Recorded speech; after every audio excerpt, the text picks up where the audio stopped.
Okay, well, thank you all so much for joining us today. I see we have Nous more. vous remercions pour avoir rejoint cette conférence. Merci d'être présent donc à ce séminaire d'aujourd'hui. Nous allons parler de Mossoul. Après l'EIL, les dynamiques politiques et sociales dans ces temps incertains.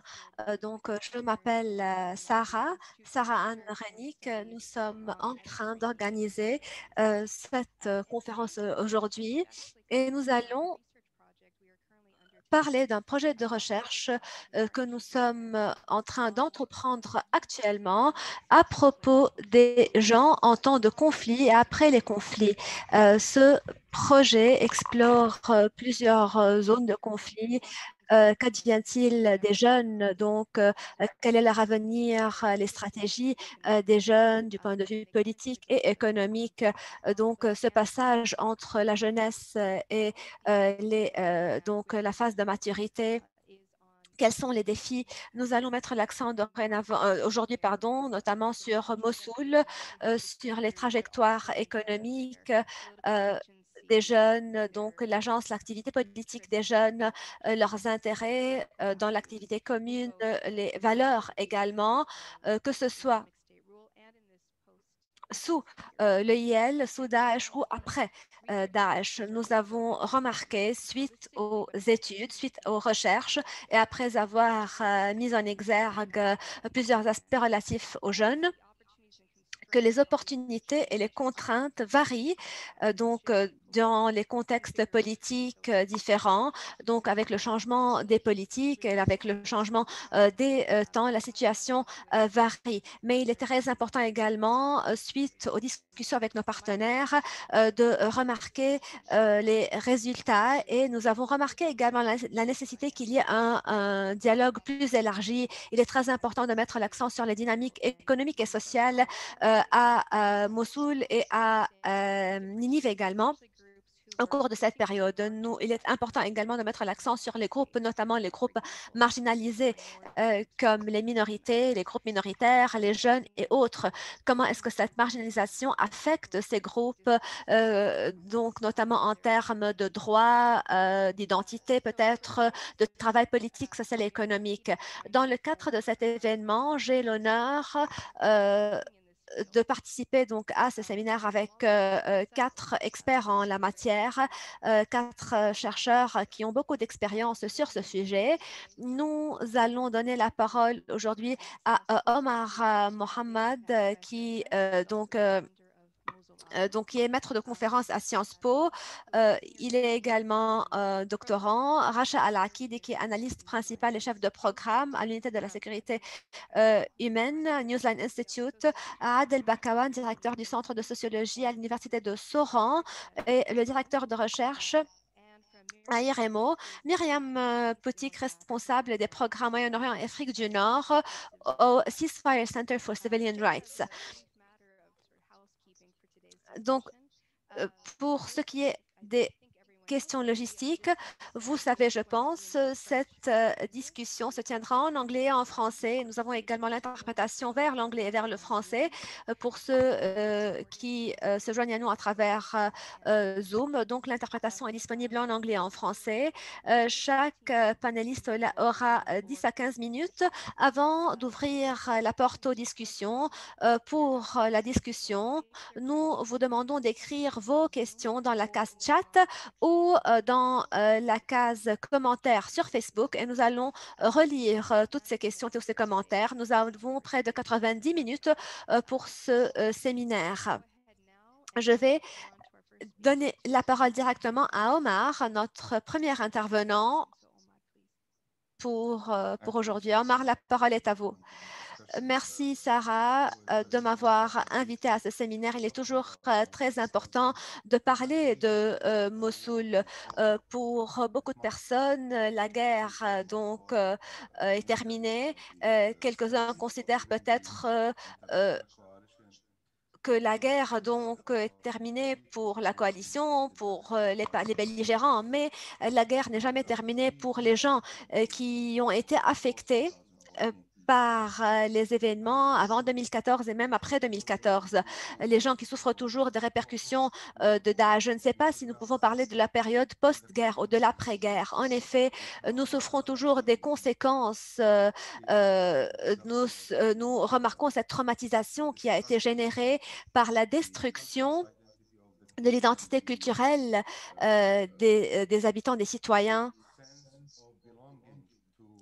Ce sens d'appartenance à l'État-nation en Irak a été sapé, a été miné. La façon de laquelle la ville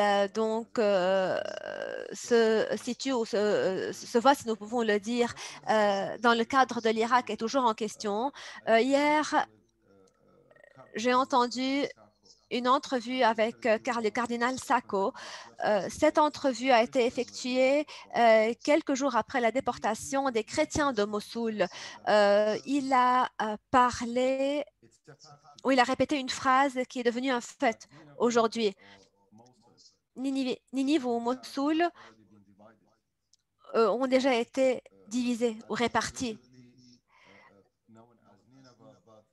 D'un point de vue administratif, nous parlons de Ninive, mais nous faisons face dorénavant à des communautés fracturées, donc qui sont fragmentées à Sinjar, euh, l'ouest de Ninive, l'est de Ninive, donc les différentes parties. Nous avons également le gouvernorat ou la province de Ninive qui est dorénavant fragmentée. Nous pouvons parler actuellement de l'ancienne ville de Mossoul. Donc, cela est devenu une réalité pour voilà, le quotidien donc, pour les habitants de cette région. Lorsque nous entendons quelqu'un parler de Mossoul, nous pensons qu'il parle de tout le gouvernement de toute la province, mais la majorité de ceux qui parlent de Mossoul parlent notamment de cette ville, de cette vieille ville, de cette zone géographique.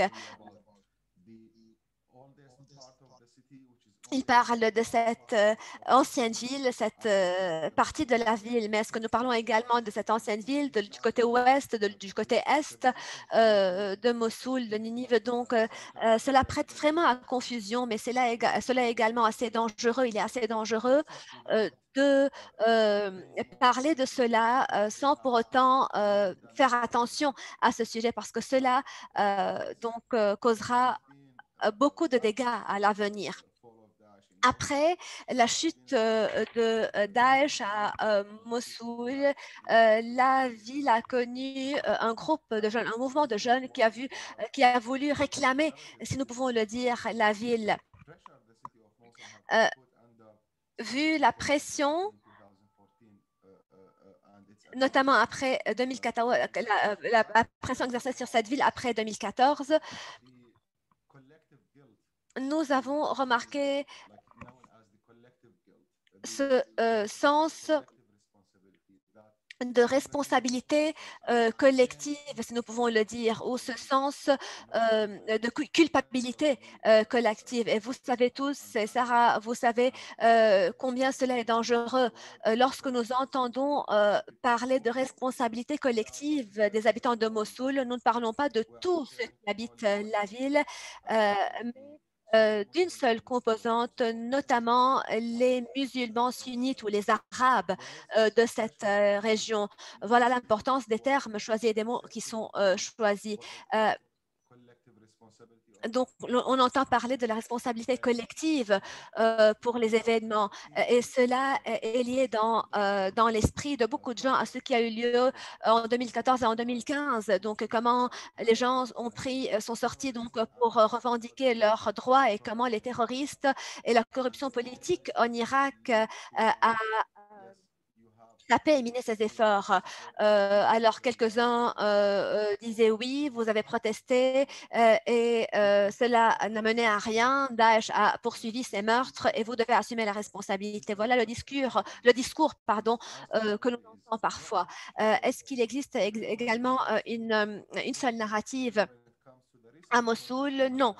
Pour ce qui est des protestations, donc des manifestations qui ont lieu à Bagdad, nous savons, par exemple, que les habitants de Mossoul ne parlent pas toujours de ces manifestations. Pourquoi? Parce que cela les ramènera au mouvement de 2015, à ce qui a lieu en 2015 et donc en 2014 avant cela. Voilà pourquoi il n'existe pas de vie politique à Mossoul. Et voilà pourquoi euh, Mossoul n'a pas vraiment une vie politique saine, si nous pouvons le dire, et n'aura pas de vie politique saine dans le futur. Autre chose, malgré le courage, l'activité courageuse des jeunes à Mossoul, nous remarquons que ce mouvement est assez fragile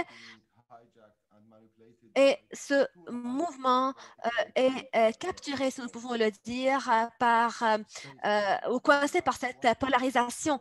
Notamment, nous remarquons le contrôle de la classe politique à Anbar, par exemple, avec Hamboussi, donc le chef du Parlement,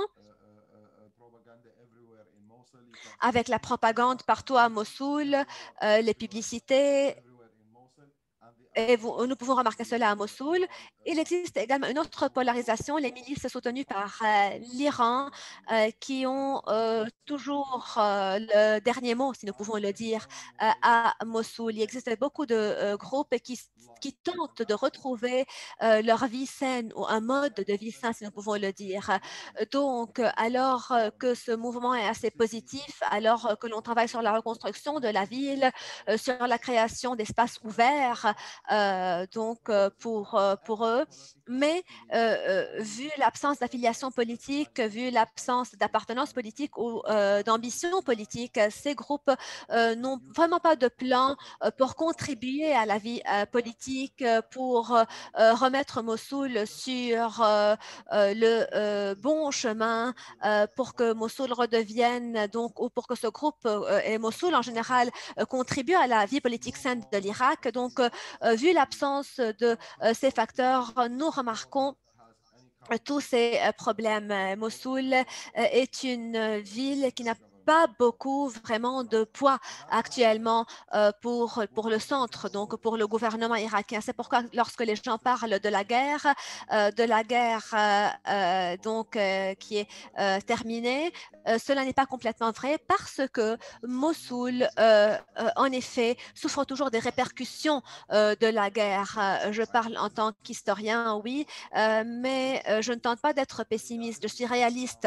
Voilà comment la réalité est sur le terrain. La réalité sur le terrain à Mossoul est assez préoccupante. En outre, récemment, le contexte de la réintégration des familles de Daesh et le rejet de ces familles, malgré le fait que ces familles ont été également victimes des exactions de Daesh. Mais comme la ville a souffert de ce fléau, si nous pouvons le dire, ce fléau qui l'a obligé à prouver son innocence, voilà pourquoi la ville se trouve coincée. Donc, tout le monde donc accuse la ville de n'avoir rien fait pour lutter contre Daesh. Tout le monde donc accuse la ville d'avoir été silencieuse, de n'avoir rien fait pour lutter contre Daesh, contre les partis au pouvoir. Et là, nous ne pouvons que parler des milices qui sont soutenues par l'Iran. Ce fardeau devient de plus en plus lourd et éventuellement, les gens seront esquintés, seront toujours fatigués de répéter non, je n'ai jamais soutenu Daesh, non, je n'appartiens pas à Daesh, non, je ne suis pas un partisan de Daesh. Je parle du plan de vue personnel, mais même sur un plan collectif, nous pouvons remarquer cette réalité préoccupante. Nous pouvons remarquer combien cela pèse lourd sur les habitants de la ville. Racha, je pense, parlera de cela encore de manière plus élaborée et vous pourrez comprendre mieux le contexte irakien. Et la question de l'identité de l'Irak, les frontières de l'Irak, la question de l'identité nationale n'a toujours pas été soulevée comme il faut, si nous pouvons le dire. Merci. Merci Omar. Je vous remercie d'avoir établi ce cadre, oui, où nous ne pouvons pas parler de post-conflit ou de post-guerre, de l'après-guerre. En effet, il existe beaucoup de fragmentation politique, identitaire, sociale, géographique, économique et autres qui existent toujours sur le terrain. Il existe également plusieurs paramètres que nous devons prendre en considération. Il existe plusieurs groupes, donc les personnes devraient pouvoir revivre normalement. Racha, la parole est à vous. Merci Sarah. Je voudrais remercier également je voudrais vous remercier pour m'avoir invité. En me basant sur ce que Omar vient de dire, je voudrais dire le suivant. Mossoul, comme beaucoup d'autres régions, ont ont souffert de cette stigmatisation. Et il existe ce discours du nous et du eux. Donc, cette narrative existe toujours parmi les habitants, parmi les citoyens.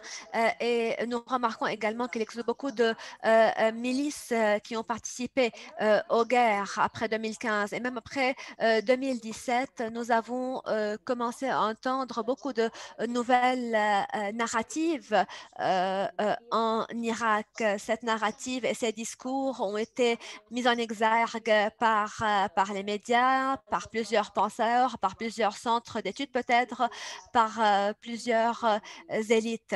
Donc, nous, l'armée irakienne, la majorité chiite, voilà le nous dans ce discours. C'est ce groupe qui ont fait une faveur, si nous pouvons le dire, aux sunnites. Et les sunnites doivent toujours remercier cette majorité pour cette faveur. Donc, ce groupe ressent qu'il est plutôt stigmatisé, qu'il doit toujours être reconnaissant envers cette majorité. Cela empêche, bien sûr, le train normal de la vie et empêche beaucoup de groupes de poursuivre leur vie sainement et leur activité politique. Il est assez difficile de parler de quoi que ce soit, même d'une simple analyse. Lorsque vous commencez à parler, vous devez toujours commencer à prouver votre innocence avant d'avoir l'opportunité de parler. Et Omar vient de parler de cela. Même pour ce qui est des analyses et des recherches, même sur le plan international, même en Europe ou parfois aux États-Unis, il est assez difficile de fermer l'œil sur cela, sur cette narrative, sur ce discours qui est présent partout. Donc, ce discours, cette narrative est présente. Nous remarquons que ce discours est monopolisé par certains groupes, par certains groupes majoritaires. Pour ce qui est de cette narrative, de ce discours, le nous face à eux.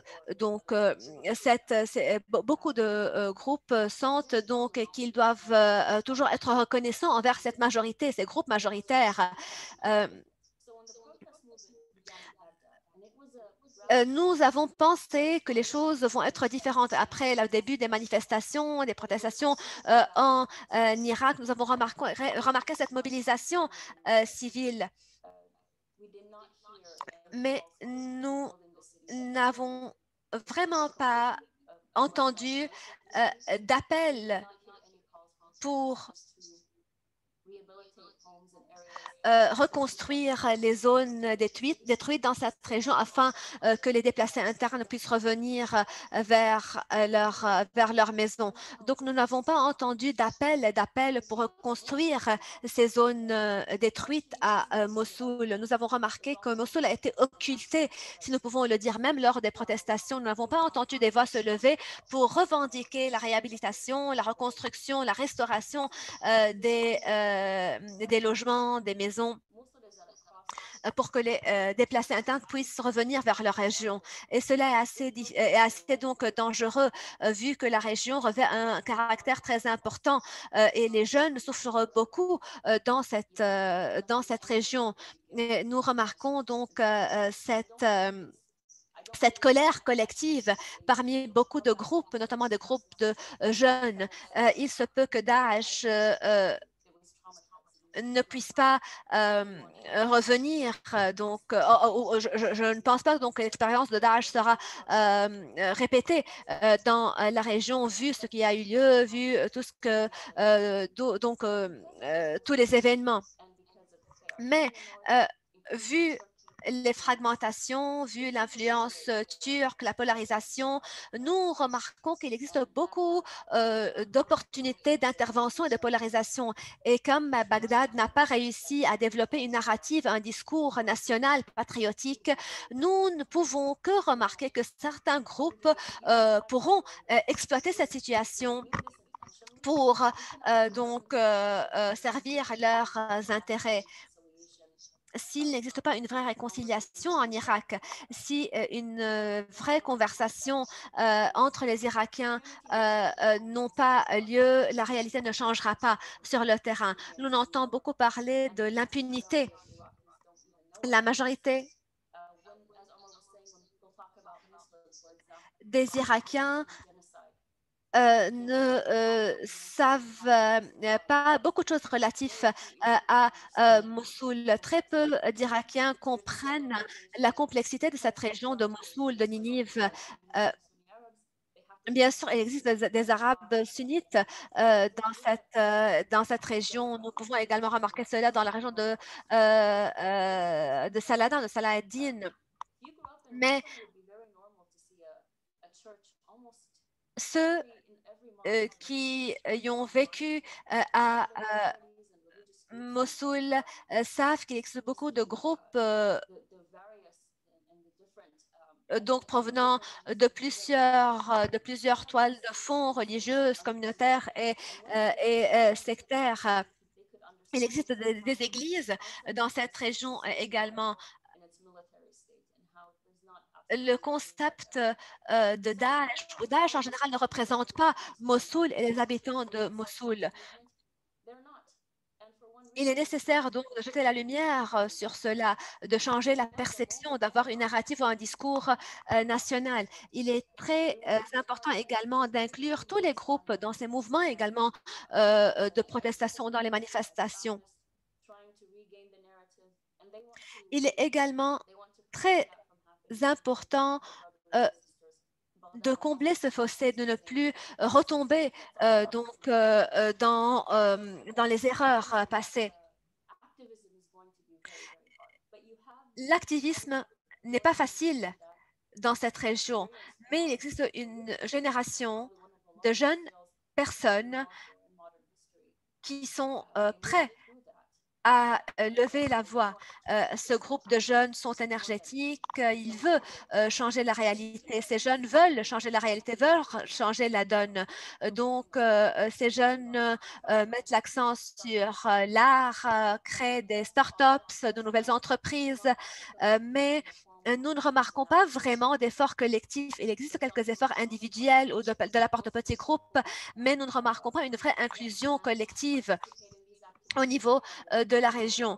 Il existe également beaucoup de groupes qui appartiennent à la classe plutôt aisée, mais en même temps, en parallèle, il existe beaucoup de groupes qui sont marginalisés, qui sont occultés. Le taux de chômage est assez élevé dans la région. Il existe bien sûr plusieurs opportunités de travail dans le secteur privé, mais beaucoup de chances sont occultées dorénavant.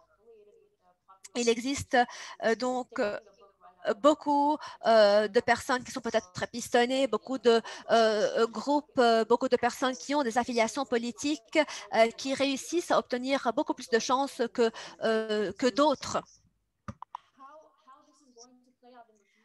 Donc, quel sera donc l'avenir de cette région?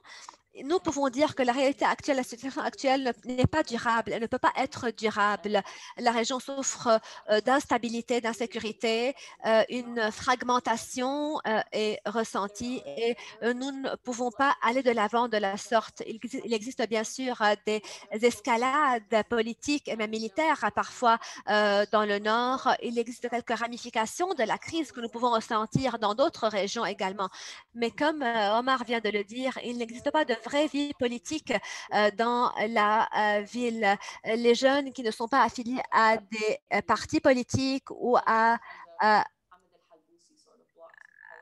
des blocs comme ceux de Khamis el-Khanjar ou de Habboussi, donc ne réussissent pas à donc avoir la lumière, si nous pouvons le dire, au fond, à la fin du tunnel, n'arrivent pas à percer cette réalité ou à lever la voix. Si la situation continue telle qu'elle, nous remarquerons une ingérence, nous remarquerons donc une ingérence de la part de plusieurs parties étrangères, de plusieurs pays étrangers, et nous remarquons l'influence turque actuelle dans la ville et dans la région. Reste à savoir comment les jeunes réagiront à toute cette situation. Il existe plusieurs approches qui ont été adoptées, mais nous ne remarquons pas vraiment une résistance militaire ou d'autres genres de résistance. Cela a été remarqué sous Daesh et même actuellement. Donc, les jeunes, les différents groupes qui sont actuellement marginalisés ne pourront pas toujours rester comme ça, rester tels. Ils auront besoin de lever la voix. Et il est très important de pouvoir percer les opportunités, trouver cette opportunité. Il existe des opportunités actuelles de reconstruction, de réhabilitation, de lutte contre la corruption actuellement au sein du gouvernement. Il est très important de permettre à ces groupes marginalisés de donner la chance aux jeunes de prendre cette opportunité pour pouvoir aller de l'avant. Voilà. Merci, Racha. Je vous remercie d'avoir parlé de ces détails. La réaction face au mouvement collectif, comment donc les jeunes ressentent cette fragmentation au sein de leur ville, comment ces jeunes se sentent marginalisés, sont occultés parfois. Et vous avez parlé de ce discours national. Nous allons parler également des jeunes, des résultats de la recherche. C'est pourquoi je vais donner la parole au prochain intervenant qui va parler des entrevues qui ont été effectuées. Oui, Adel, Sarah. la parole est à vous, Adel. Oui, Sarah, merci beaucoup. Merci pour cette invitation. Merci à Larry pour l'organisation de ce séminaire très, très intéressant. Ce que j'ai entendu pour les deux intervenants précédents, c'est vraiment des témoignages très, très intéressants et qui vont dans le sens de ce que je vais dire d'une manière globale et générale, notamment par rapport à cette grille de lecture que je propose ici et maintenant. Donc, comme tu l'as si bien dit, Sarah, nous avons réalisé l'année dernière un projet de recherche sur les deux grandes provinces, la province de Mossoul, enfin, dans la province et non pas uniquement dans la ville. Hein. Quand je dis la province, c'est vraiment la province dans son intégralité, la province de Ninive et la province de Bassoura. Alors, donc, dans le cadre de ce projet, nous avons réalisé 75 entretiens détaillés. Hein. C'est vraiment sans précédent. Détaillés, c'est-à-dire quoi? C'est-à-dire nous avons 1225 heures de temps de parole des jeunes et des jeunes divers et variés, hein, divers au niveau du sexe, au niveau de l'origine sociale, au niveau du diplôme, au niveau d'origine ethnique, l'âge, situation professionnelle, situation familiale. Autrement dit, il y a une grande diversité hein, incluse dans ce projet de recherche. Alors donc là, on arrive petit à petit à l'analyse finale de ces entretiens, de ces 1225 heures de temps de parole, un grand capital vraiment pour le monde de la recherche. Pourquoi je dis un grand capital? Parce que malheureusement, comme vous l'avez bien remarqué, l'Irak est un terrain à risque où nous avons bien évidemment des journalistes qui risquent leur vie pour aller sur le terrain. Le nombre de journalistes tués, assassinés, disparus est très, très élevé. Vous avez bien remarqué aussi, uniquement entre le 1er octobre et le 31 décembre 2019, il y a eu à peu près 600 morts, les jeunes parmi le mouvement de contestation, à peu près 23 à 25 000 blessés, 29 à 30 000 incarcérés. Autrement dit, c'est un pays à risque. Hein. Et dans ce pays à risque, la chance pour un chercheur, je parle bien d'un chercheur, hein, un chercheur en sciences sociales et politiques, aller sur le terrain est vraiment très, très, très réduite, hein, cette chance. Et donc, nous avons eu cette chance extraordinaire d'aller dans ces deux provinces-là, la province de Ninive et la province de Bassoura, pour interroger ces 75 jeunes et 225 heures de temps de parole. C'est dans ce sens-là, je dis, c'est un matériel sociologiquement parlant très, très, très important pour comprendre ce qui se passe sur le terrain. Pourquoi ce qui se passe sur le terrain? Parce qu'en fait, ou bien on est trop pris dans le terrain, sur le terrain, dans l'actualité, ici et maintenant, donc on n'a pas le recul nécessaire, ou bien on est dans un bureau à Washington, à Londres ou à Paris, et par les réseaux sociaux ou par d'autres moyens de communication, on observe et on analyse. On produit des grilles de lecture et des grilles d'analyse. Or, là, c'était une chance extraordinaire pour nous d'interroger face à face. C'est des entretiens face à face et non pas des entretiens par téléphone ou sur Zoom, ce qu'on est en train de faire, nous, ou par d'autres moyens de communication. Non, c'est en chair et en os, c'est face à face. D'où l'importance de ces entretiens réalisés là. Alors, donc, moi, je vais rapidement, parce que je n'ai que 10 minutes, n'est-ce pas, 10 minutes et un quart d'heure, j'ai déjà consommé 3 ou 4 minutes de mon temps de parole. Donc, je vais rapidement mentionner 5 marqueurs, 5 indicateurs majeurs qui sortent de ces entretiens, sans aborder bien évidemment la province de Bassoura, parce que je pense que le séminaire se concentre aujourd'hui sur la province de Ninive, n'est-ce pas, sur Mossoul, et non pas sur les entretiens réalisés à Bassoura, qui sont très, très, très intéressants, notamment lorsqu'on compare les jeunes de la province de Bassoura avec les jeunes de la province de Mossoul. Mon Dieu, on voit les écarts sociaux, politiques, idéologiques, économiques, au niveau de la sécurité, au niveau des récits entre ces deux, comme si on était dans deux pays totalement fracturés. Alors donc, le premier marqueur qui me frappe, moi, en tant que sociologue, lorsque j'ai analysé ces entretiens-là, c'est la question du récit. On a incontestablement un passage de ce que j'appelle des macro-récits vers les micro-récits. On a ce passage-là, cette transformation, cette reconfiguration. Autrement dit, les jeunes de la province de Mossoul n'ont plus le rêve des grands récits du nationalisme, enfin, notamment les jeunes qu'on a interrogés, hein, du nationalisme, d'islamisme, du tribalisme, du djihadisme, du terrorisme, etc. Tous ces ismes, ces grands récits, ces grands macro-récits pour qui, en tant que principe régulateur, qui organisaient auparavant la vie des générations et des générations. Désormais, c'est derrière eux. Eux, ils se concentrent sur les micro-récits.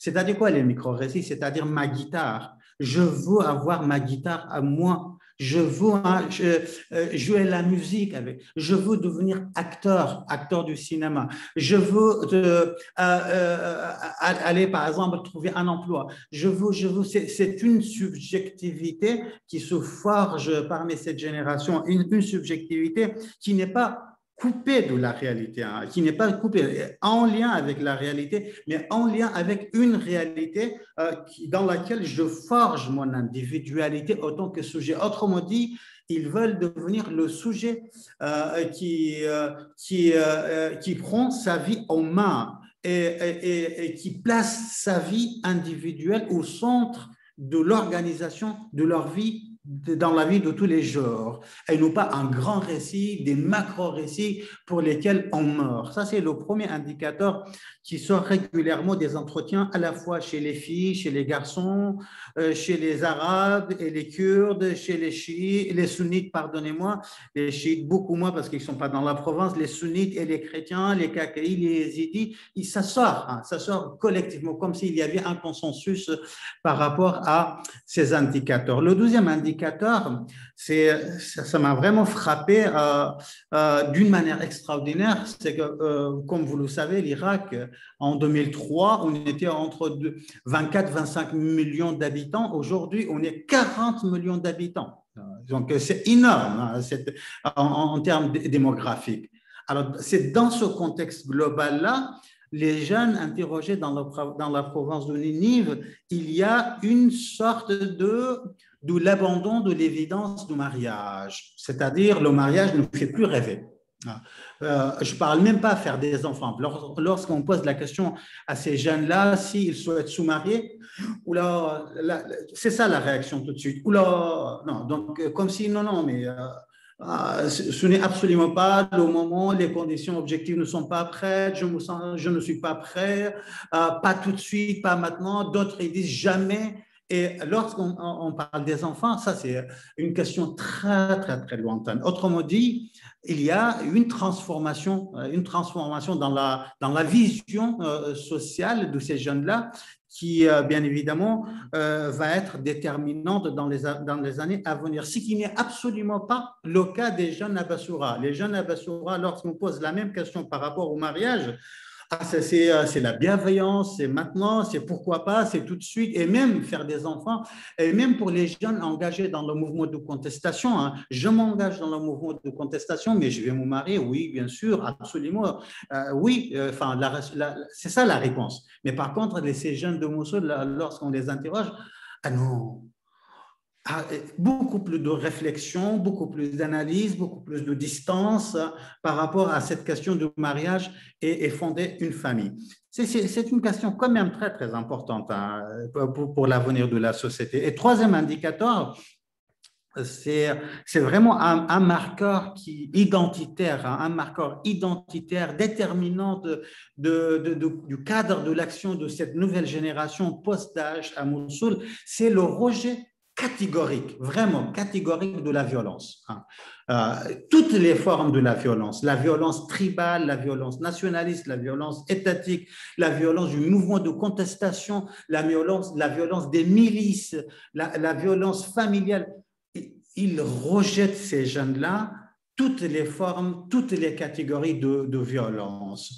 Et ils adoptent hein, d'une manière claire et nette les questions majeures telles le vivre ensemble, la pacification de la société, l'échange, le dialogue, la communication, et non pas des armes, et non pas la milicisation, et non pas la militarisation, et non pas la violence. Et même, un des points important qui explique le non-engagement. Je ne dis pas le désengagement. Hein, c'est vraiment différent les deux termes. Le non-engagement, le désengagement. J'emploie pas le mot de désengagement, mais je dis le non-engagement des jeunes, mais je ne sais pas comment ils vont le traduire en anglais. Ça va être un peu compliqué, peut-être, mais ce n'est pas grave. Je pourrais expliquer après un peu plus en détail. Le non-engagement des jeunes dans le mouvement de contestation en Irak, le mouvement actuel, il y a plusieurs causes hein, derrière ce non-engagement. Mais une des causes, c'est cette interrogation de déploiement de l'hypothèse de la violence. C'est-à-dire quoi? C'est-à-dire, je ne m'engage pas dans le mouvement de contestation, mais je ne le condamne pas non plus. Mais pourquoi je ne m'engage pas?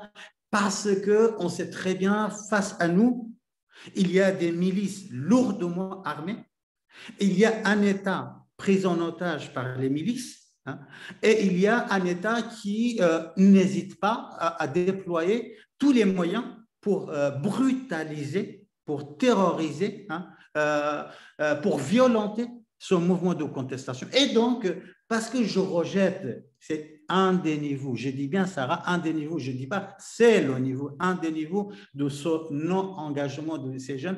Et donc, parce qu'il y a cette hypothèse de violence et parce que je rejette catégoriquement le déploiement de la violence dans la vie de tous les jours, je suis beaucoup plus sceptique par rapport au mouvement de contestation. Hein, c'est ce qui ressort dans ces entretiens. Un quatrième indicateur très, très, très important, c'est la question de la défiance. La confiance et vraiment, c'est la rupture épistémologique, structurelle entre cette nouvelle génération de Mossoul et les élites dirigeantes du pouvoir. Autrement dit, nous arrivons à peu près à 95% de ces jeunes interrogés qui n'ont aucune confiance en aucune élite, ni sunnite, ni chiite, ni kurde, ni chrétienne, ni musulmane. Rien relié. En fait, ils ont fait le deuil de ces élites-là, comme si tout était fini, comme si tout était déterminé, comme si tout était épuisé, comme si tout était pressé. Et donc maintenant, parce qu'on a fait le dos de ces élites-là, et parce que ces élites ne peuvent plus nous apporter les espoirs, les rêves, les envies, la reconstruction de notre pays, proposer l'emploi aux chômeurs, ouvrir des perspectives d'avenir, parce qu'on est tous.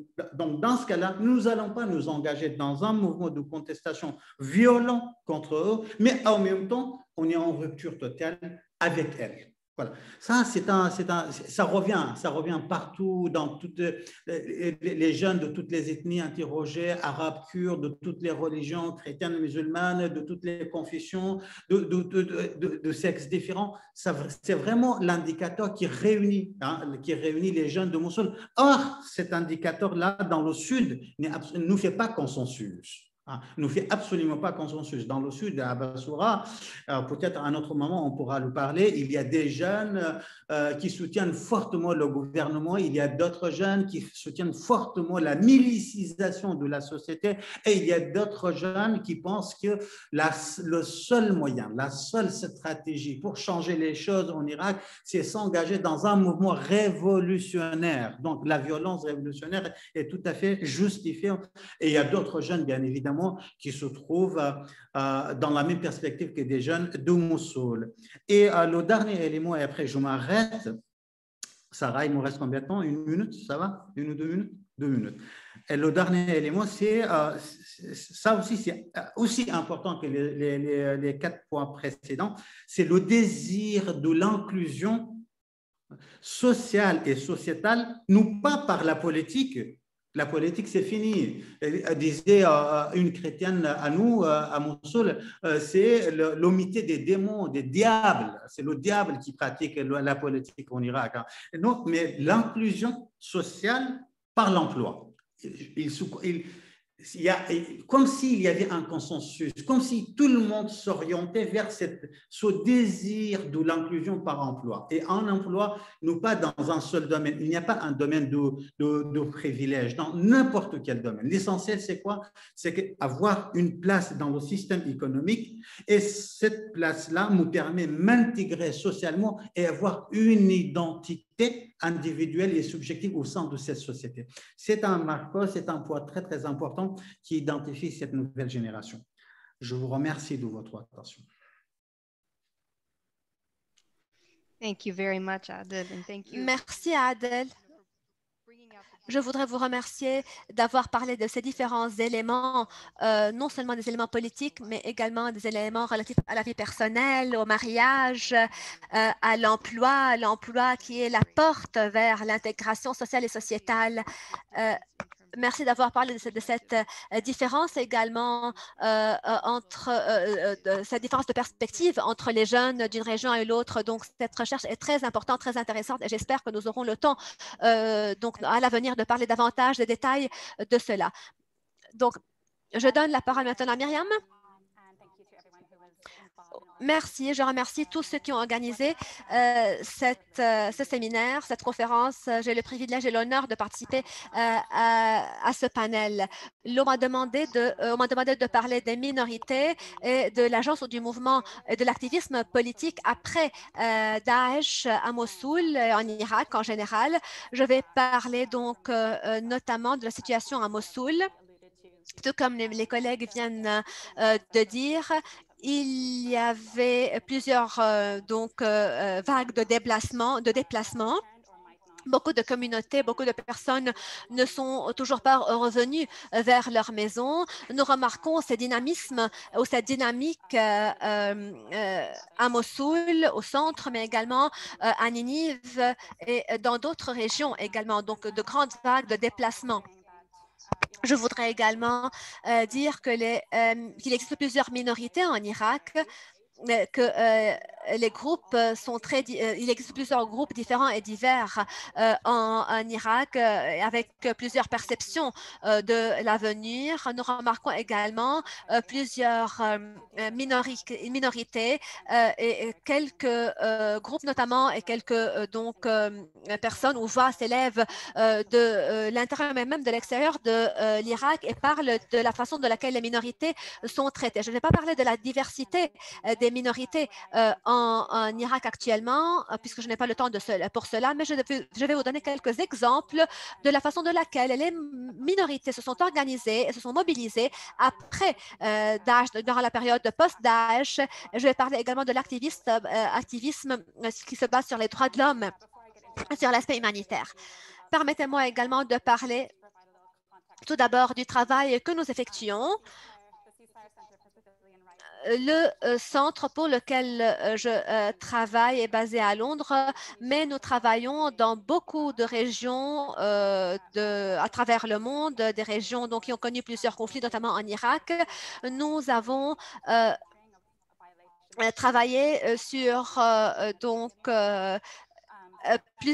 plusieurs études. Nous avons remarqué les expériences à travers le monde, à travers nos différents experts. Nous avons tenté d'examiner la réalité sur le terrain, l'activisme, la mobilisation sur la base des droits de l'homme également.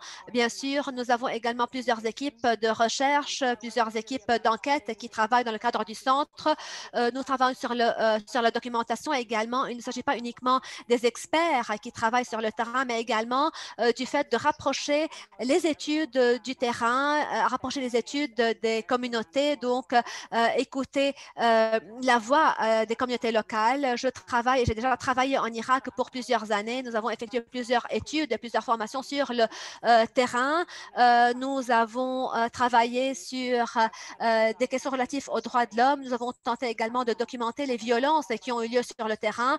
Nous assurons le soutien également à la communauté locale, aux sociétés civiles, afin de lancer des initiatives de plaidoyer, également des initiatives au niveau local et national. Nous avons travaillé également avec beaucoup de groupes minoritaires, avec beaucoup d'organisations de la société civile qui travaillent avec des minorités et qui sont fondées par des groupes minoritaires. Je voudrais parler de la situation des minorités sur le terrain avant et après Daesh, notamment à Mossoul. Nous remarquons d'une part une marginalisation des Irakiens qui a commencé même avant Daesh. Donc, nous remarquons que même durant 2003 et même avant 2003, il y a eu cette marginalisation de ces groupes en Irak et à Mossoul en particulier. Il existe plusieurs minorités qui vivent dans la région, qui vivent dans plusieurs villes de Mossoul. Il existe plusieurs groupes minoritaires et plusieurs attaques ont été lancées contre les minorités même avant Daesh, même avant 2014. Donc, des centaines de milliers de Yazidis ont dû quitter leur ville à cause de ces attaques. Et nous avons remarqué également que ces régions sont devenues de plus en plus dangereuses pour les minorités, suite notamment à la marginalisation politique des minorités suite aux tendances que nous avons remarquées en Irak en général, avant mais également après l'invasion. Nous avons remarqué également les effets dramatiques et ce tournant donc a constitué Daesh. Donc, il y a eu des déplacements, des vagues de déplacements massifs en Irak. Beaucoup de communautés ont quitté leur ville natale, à Ninive, à Sinjar et ailleurs.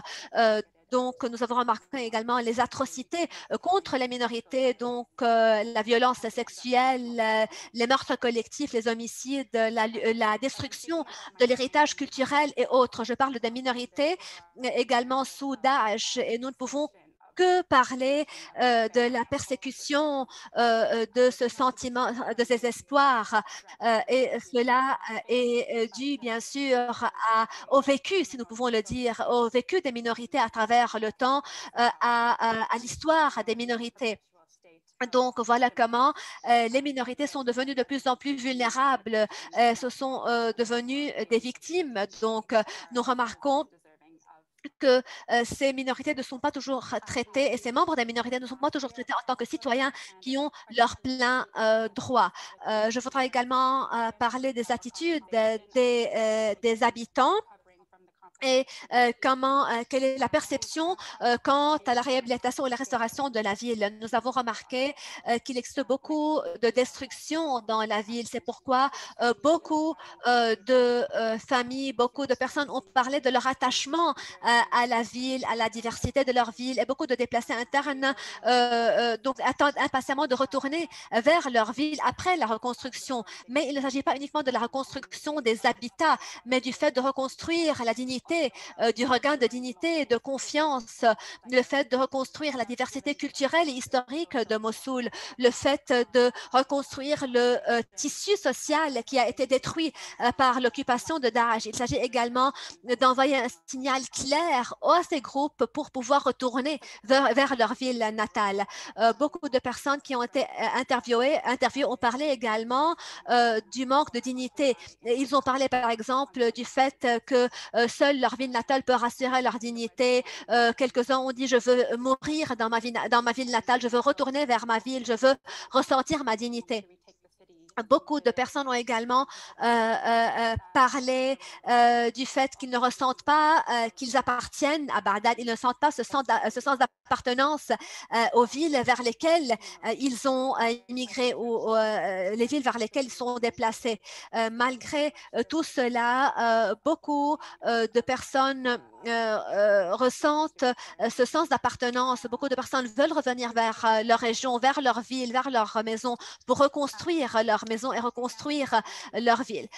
Pour ce qui est de la mobilisation basée sur les droits, notamment les droits des minorités, et cet activisme, cette mobilisation, il est vrai que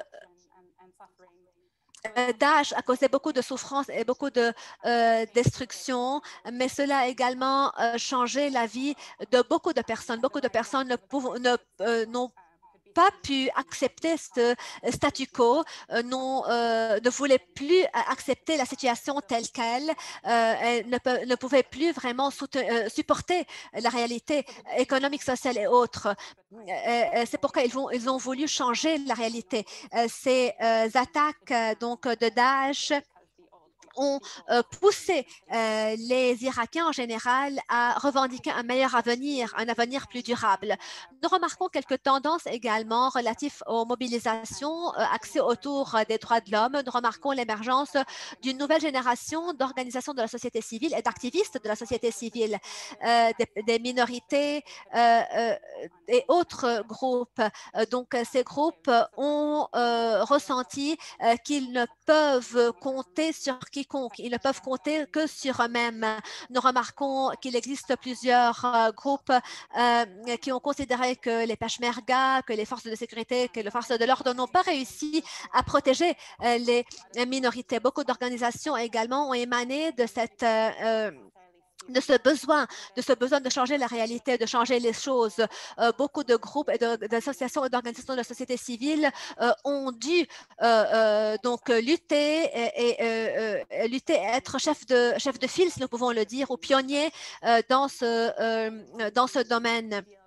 Nous avons remarqué la tendance également de traiter les minorités en tant que bloc ou parler à un seul leader, un seul dirigeant de ces groupes. Mais nous avons remarqué de plus en plus une tendance de diversification. Donc, nous avons remarqué des voix diversifiées, notamment dorénavant, qui parlent au nom de plusieurs composantes, même des minorités. Je voudrais parler d'une autre tendance relative au défi, au fait de défier les normes sociales.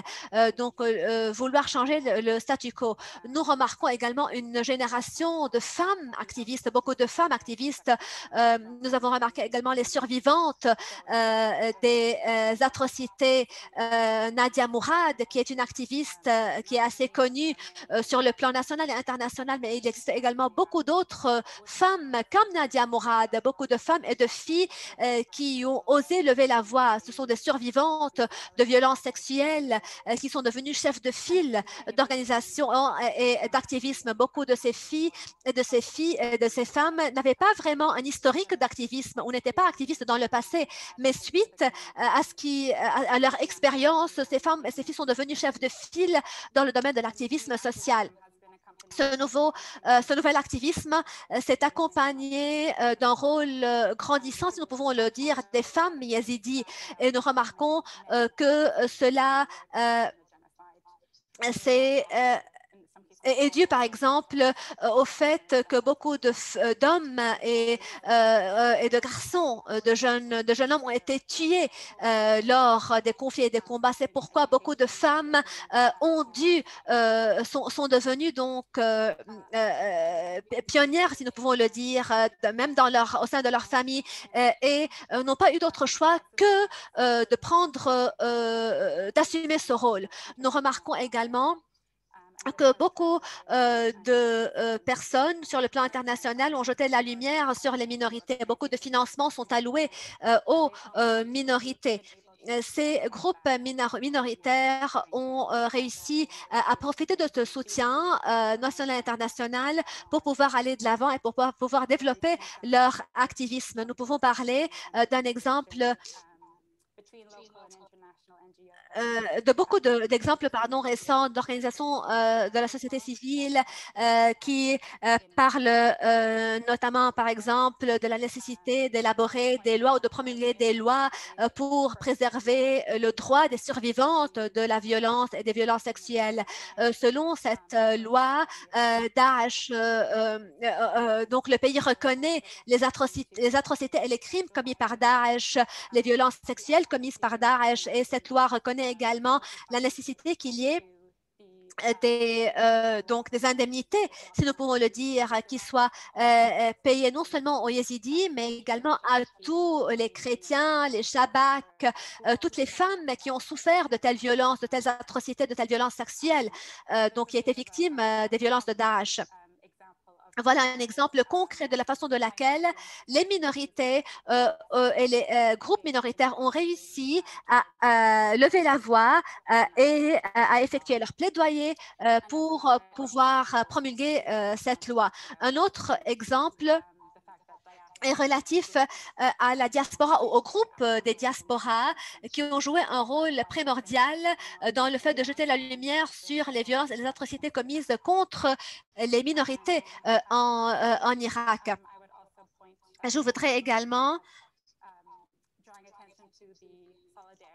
mettre en exergue l'importance de la solidarité entre les différentes communautés minoritaires. Je pense que suite aux exactions de Daesh, les minorités ont ressenti beaucoup de similarités. Ces minorités, ces groupes ont ressenti qu'ils étaient victimes de Daesh et ils ont ressenti beaucoup de points communs. C'est pourquoi ils ont tenté de lever leur voix en commun. Ils ont levé la voix afin qu'il y ait un pays, un Irak qui respecte les droits de tous.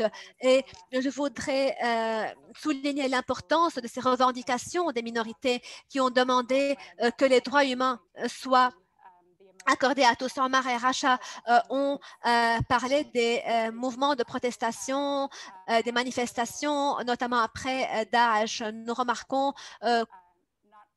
combien de mouvements de manifestations ont été organisés, notamment au sud, parmi les villes chiites, majoritairement chiites ou en majorité chiite. Nous remarquons également combien ces groupes rejettent les systèmes politiques, confessionnels, sectaires, le népotisme, la corruption politique, le fait que le système n'a pas réussi à assurer les droits à tous les Irakiens. Donc, voilà comment ces groupes ont rejeté le statu quo, ont rejeté la marginalisation, ont rejeté toutes ces pratiques et ces tendances. Il est vrai que les minorités n'étaient peut-être pas des acteurs clés dans les manifestations, mais il existe plusieurs expressions de solidarité qui étaient exprimées de la part des groupes minoritaires au nord-ouest également du pays. Par exemple, les célébrations du Nouvel An et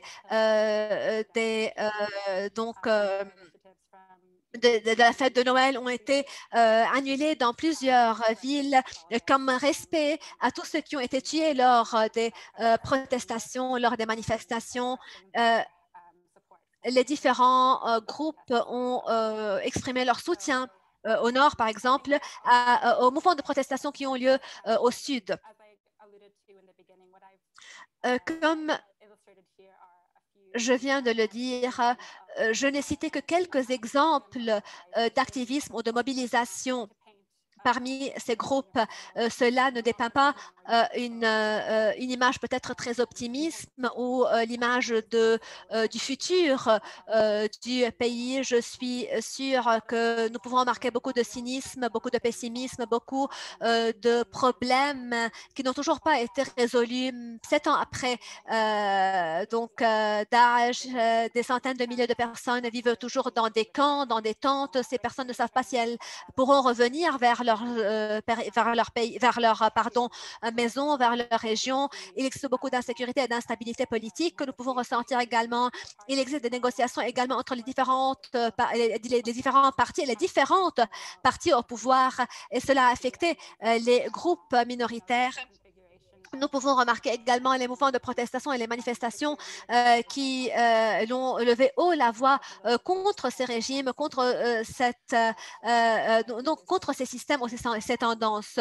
Mon but était peut-être de jeter la lumière sur ces aspects, de jeter la lumière sur la réalité des minorités dans cette région pour montrer qu'il existe bien sûr peut-être beaucoup de pessimisme, mais en parallèle, il existe beaucoup d'efforts optimistes qui visent à changer la réalité, à aller de l'avant, à changer la situation des Irakiens.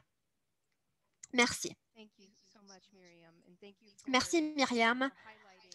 Je vous remercie d'avoir jeté la lumière sur ces mobilisations, sur cet activisme des groupes minoritaires, comment ces groupes ont revendiqué leurs droits. Nous avons entendu 4 présentations différentes, mais nous avons remarqué quelques points communs entre vous. Vous avez remarqué, vous avez parlé de cette identité nationale, du sens d'appartenance. Vous avez également parlé de cet ordre et comment les différents groupes rejettent donc ces tendances, rejettent ces systèmes. Il se peut qu'il y ait des différences et des divergences parmi les groupes, mais nous remarquons un rejet de ce système, de ce statu quo. Et nous remarquons combien il y a des points communs entre les différents groupes. Nous avons remarqué également les dynamiques. Vous avez parlé de ce sens de responsabilité collective ou de culpabilité collective et cette nécessité de prouver que quelques groupes prouvent leur innocence. Vous avez parlé également des différentes perceptions de la façon de laquelle les différents groupes se perçoivent et perçoivent les autres. Vous avez parlé des fragmentations, de ces frictions, si nous pouvons le dire, dans les régions et dans les zones sunnites. C'est points assez critiques, comme Racha vient de le dire. Même ceux qui ne vivent pas en Irak ressentent ce scepticisme et remarquent ces réalités. Nous remarquons combien cette période post-Daesh a affecté les gens, a affecté les personnes à travers différentes régions. Je pense que plusieurs questions ont été posées. Nous avons encore 25 minutes, donc je vais passer en revue les questions pour voir si quelques-unes de ces questions ou si vous avez déjà répondu à quelques-unes de ces questions ou pas.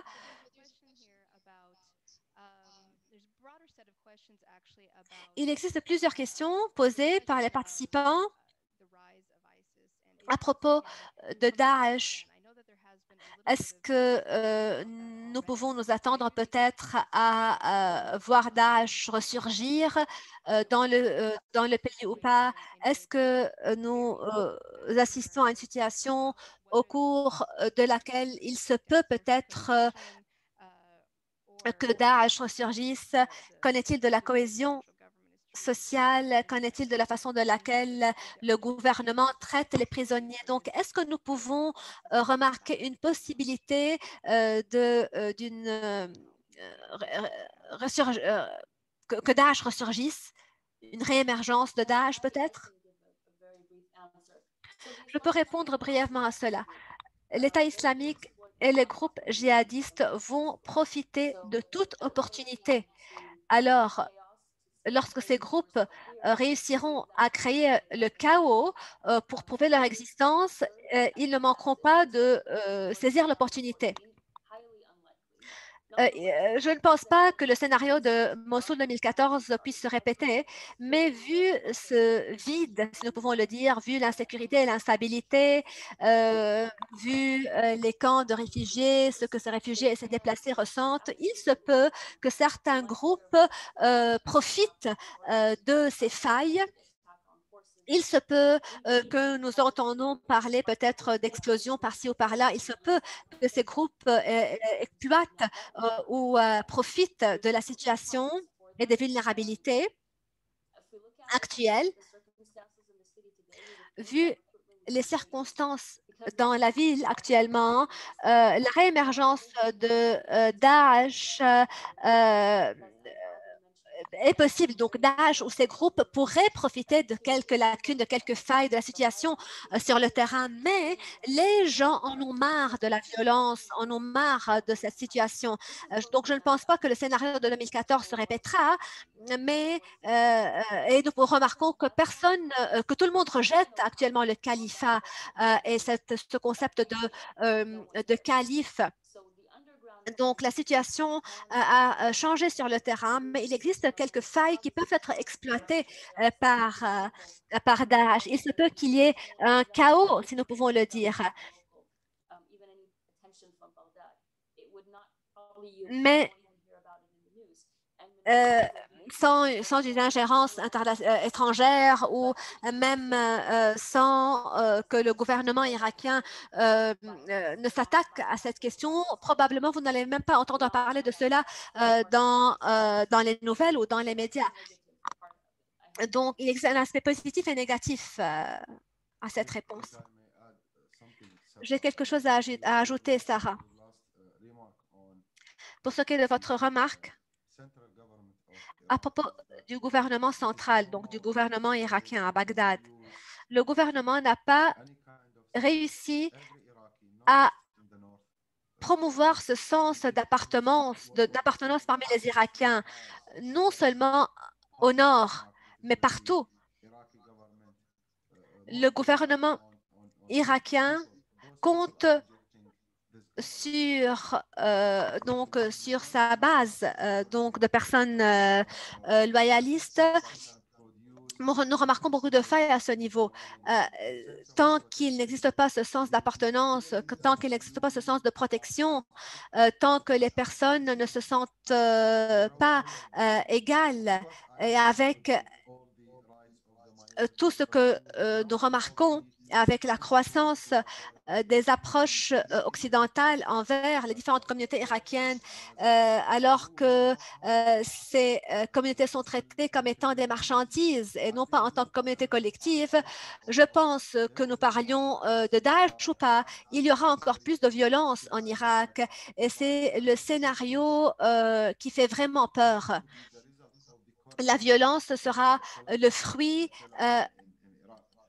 de cet échec politique en Irak. éventuellement, en Irak, les communautés vont sentir qu'il n'y a vraiment pas de lumière au fond du tunnel et que la seule issue est la violence. Donc, les choix politiques en Irak sont peut-être sont plutôt radicaux et seule la réponse radicale pourra faire face à cette tendance, si nous pouvons le dire. Et c'est pourquoi nous remarquons la façon de laquelle les personnes qui participent aux protestations, aux manifestations sont traitées. Et que nous parlions de Ninive, ou d'autres régions. Ces régions sont supposées être des havres de paix pour les minorités qui y ont fui la violence, mais ces régions sont contrôlées parfois par des milices qui sèment la violence, des milices qui fragmentent les régions, des milices qui protègent leur groupe. Il existe également le problème de Sinjar qui est au cœur du conflit. Donc, je pense que la question que nous devons nous poser au futur est plutôt non pas est-ce que Daesh émergera une fois encore ou pas, mais plutôt la question est est-ce que cette violence s'arrêtera? Est-ce que cette violence cessera? Est-ce que nous pourrons voir la lumière au fond du tunnel? Voilà la question que nous devons nous poser. Vu les différents facteurs sur le terrain, vu les violences, les pratiques des milices, nous remarquons que ces pratiques sont devenues de plus en plus organisées et nous remarquons que le gouvernement irakien, le gouvernement à Bagdad ne s'attaque pas aux racines de ce problème. Il existe beaucoup de personnes qui se sentent attaquer, des personnes qui sentent que le système politique ne les représente pas. Et ce sont ces personnes-là qui vont ressentir éventuellement que la seule façon de lutter contre cette injustice passe par la violence. Racha et Omar ont déjà parlé de la responsabilité collective et de la sanction collective, punition collective. Cette idée de punition collective existe au niveau de quelques communautés, de quelques sociétés, mais cela a trait à la politique, à la façon de laquelle le gouvernement a traité des questions de la justice, de la responsabilisation, du fait de demander des comptes aux personnes responsables.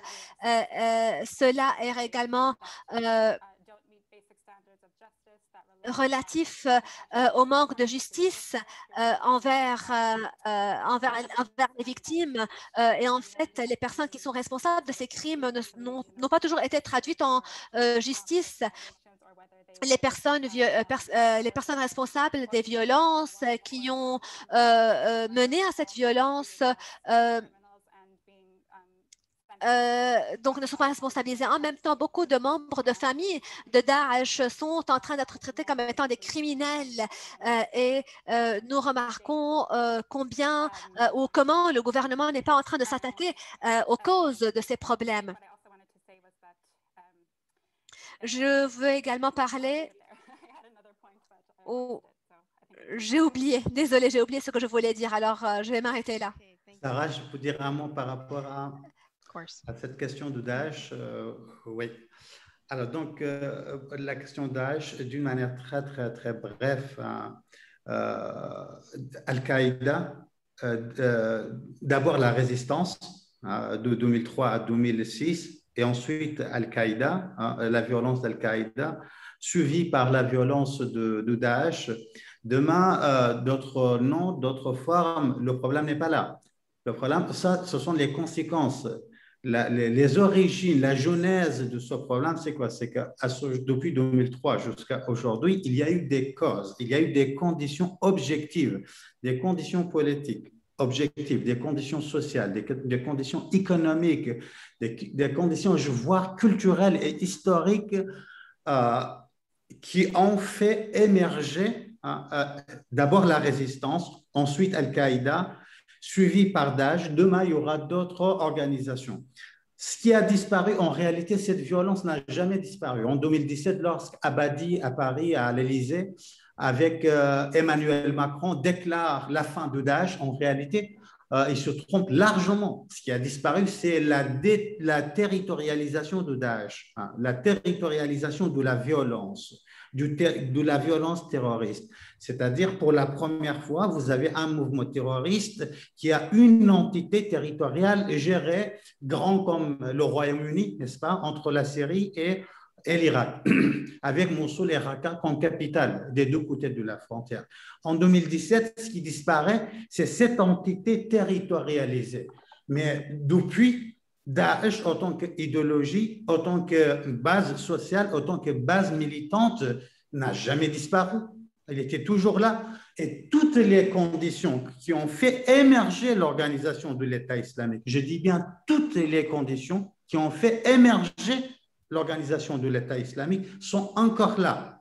Pire, elles se sont renforcées à toutes les échelles. Aujourd'hui, l'État irakien, et je m'arrête là, souffre au moins de 10 grandes pathologies. 10 grandes pathologies, je ne vais pas les citer. Ces 10 pathologies-là ne seront pas probablement traitées dans les années à venir et probablement pas, cette violence-là, elle ne va pas disparaître. Il va pas, au contraire, cette violence, aujourd'hui, on remarque partout à l'échelle irakienne, cette violence se déploie d'une manière massive et radicale. Okay, thank you very much. Merci. D'autres questions concernant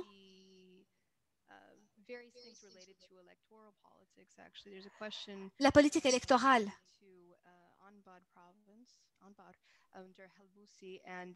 Donc, la question relative à Mossoul, aux personnes qui vont remporter les élections, si Al-Boussi remporte les élections. Je pense que cela sera une nouvelle fin pour Mossoul. Ce sera vraiment un désastre si Mossoul sera dominé par Al-Boussi. Son approche politique envers Mossoul est effrayante, vraiment effrayante. Aussi effrayante que l'approche adoptée par les milices soutenues par l'Iran.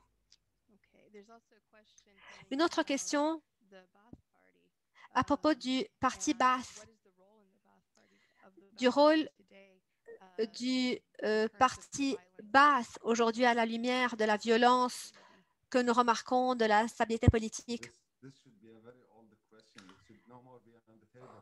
Je pense que cette question est plutôt obsolète et ne devrait plus être posée. Voilà ce dont j'ai parlé, ce dont Omar a parlé. Le fait que cette question soit posée montre les stéréotypes prévalents. Le parti baathiste n'existe plus à Mossoul depuis un certain moment. Il existe peut-être quelques membres du parti Baath qui ont rejoint Daesh, mais la majorité d'entre eux ont été chassés ou tués par Daesh. D'autres ont quitté le pays. Mossoul, en général, n'a jamais été un bastion, un fief du parti Baath. Et je pense qu'Omar aurait une réponse à cela.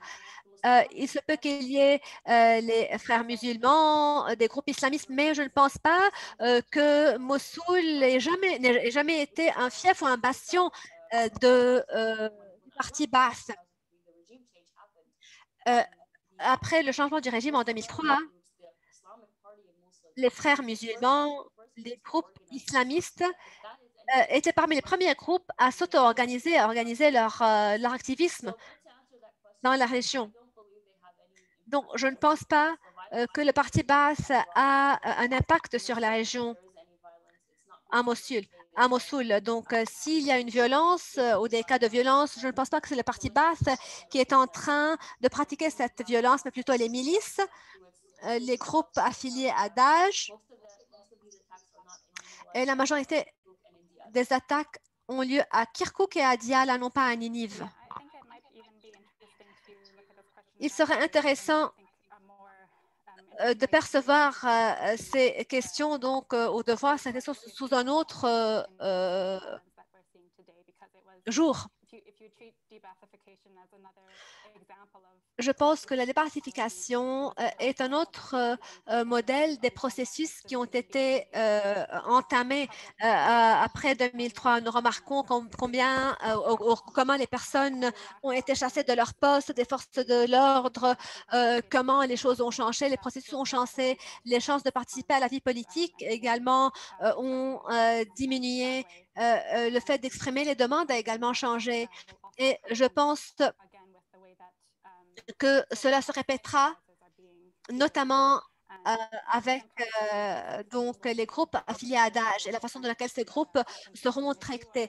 Cela nous renvoie également aux compensations et rémunérations. Si vous êtes de Mossoul, si votre maison a été détruite lors de campagnes militaires, si vous demandez des rémunérations de la part du gouvernement, vous n'allez pas obtenir des rémunérations de la part du gouvernement avant que le gouvernement ne s'assure que vous n'êtes pas membre ou vous n'étiez pas membre du parti Baath, vous n'étiez pas membre de Daesh.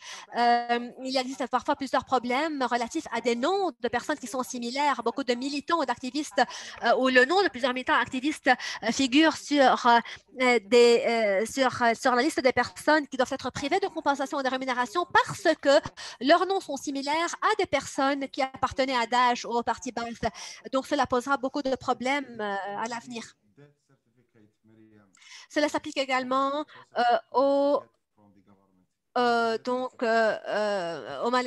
malheureusement aux certificats de mort également.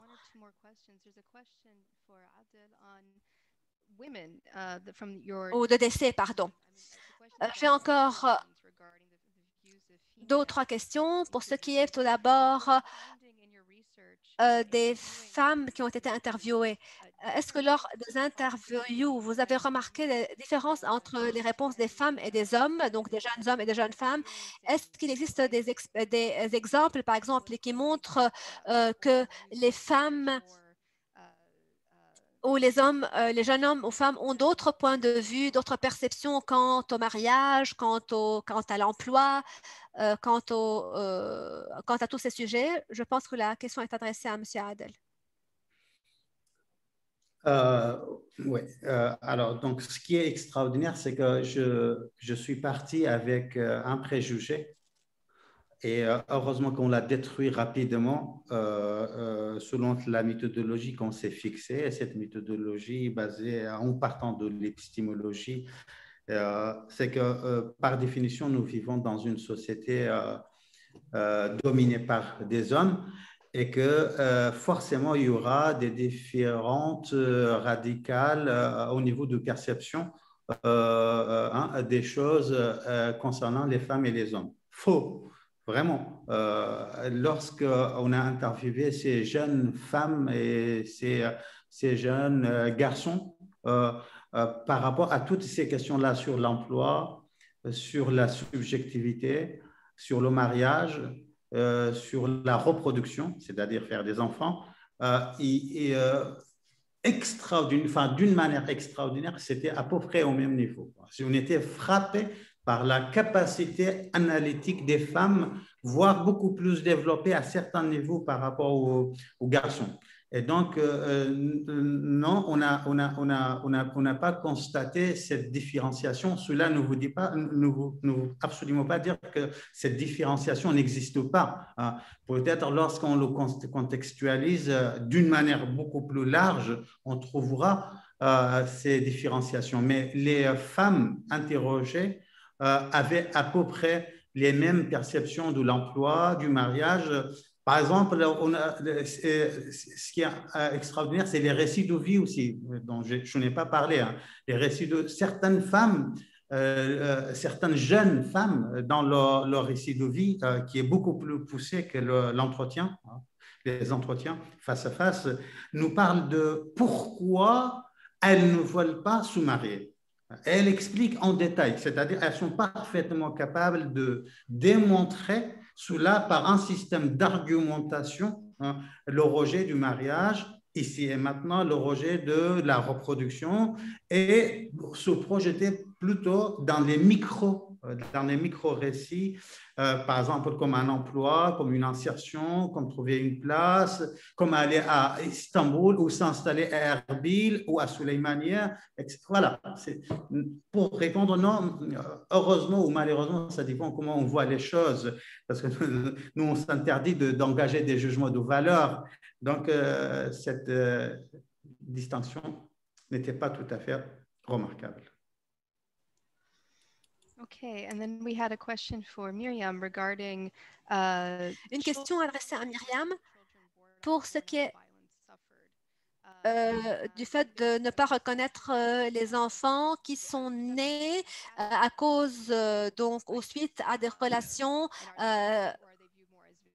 causées par donc, des violences ou des violations sexuelles. C'est une question très importante. La loi qui a été promulguée n'a pas parlé des enfants qui ont né à cause ou suite à des actes de viol. Donc, et cela est laissé au statut civil. Malheureusement, la loi n'a pas parlé de cette question, donc de la question des enfants, de la façon de laquelle les enfants qui sont nés de relations suite à des actes de viol et suite à des actes de viol. Donc, cela s'applique aux Yézidis, aux femmes yézidis. Et je pense que cela est malheureux. Donc, il est malheureux que cette loi n'ait pas traité de ce sujet. Il ne s'agit pas uniquement de cela. Il existe également un autre problème relatif au fait d'enregistrer ces enfants. Donc, il existe également d'autres concepts relatifs à l'identité, aux cartes d'identité. Comment est-ce que les enfants qui sont nés de femmes yézidis sont reconnus si, par exemple, le père n'est pas yézidi, si le père est musulman. Donc, cela a créé beaucoup de problèmes et nous devons trouver une solution à ce problème. L'État devrait trouver une façon de traiter de cette question. Mais malheureusement, nous remarquons qu'il n'existe toujours pas de consensus sur la façon de laquelle cette question devrait être traitée. Ajouter un petit mot, en fait, je n'ai pas juste vraiment 30 secondes. Ça, c'est la partie de la province de Ninive. Je me suis réduit à cette province-là.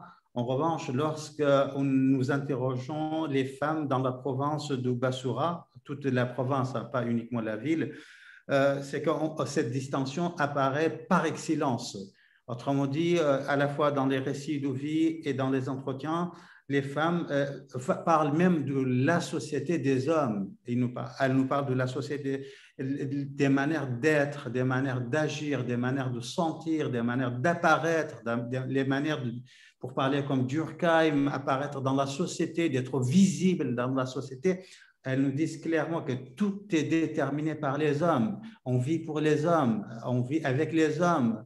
Ce sont les hommes qui déterminent les grandes orientations de notre visibilité et elles voient dans la présence du mouvement de contestation comme une grande opportunité pour se faire connaître, pour apparaître autant que femme dans cet espace-là. Donc, d'où, encore une fois, cette fracture structurelle, voire sociétale, entre la société dans le nord et la société dans le sud, qui est tout à fait explicable. All right. Well, thank you to everyone very much. I don't think je voudrais vous remercier. Nous n'avons plus de temps pour les questions et les réponses parce que nous devons clôturer à 5h30. Donc, je voudrais remercier tous les panélistes. Je ne sais pas si vous avez des remarques finales à formuler. Merci, Sarah. J'espère que nous commençons à revoir la façon de laquelle, ou à revoir la situation en gros à Mossoul. Il ne s'agit pas de tel ou de tel groupe. Il s'agit de Mossoul, non pas seulement en tant que petite ville, mais plutôt nous parlons d'une grande zone géographique qui ne peut être pas, qui ne peut pas être déconnectée ou fragmentée. Il ne s'agit pas uniquement de la petite ville de Mossoul, mais de toute une zone géographique qui appartient à son entourage. Sinon, nous allons vraiment manquer la chance de trouver de vraies solutions. Mossoul ne peut pas être déconnecté de la région de Ninive et des autres régions. Donc, je pense qu'après, notamment, que c'est à cause des baptistes que le nom de Mossoul a été changé en Ninive, mais nous ne devons jamais oublier que toute cette région est connectée.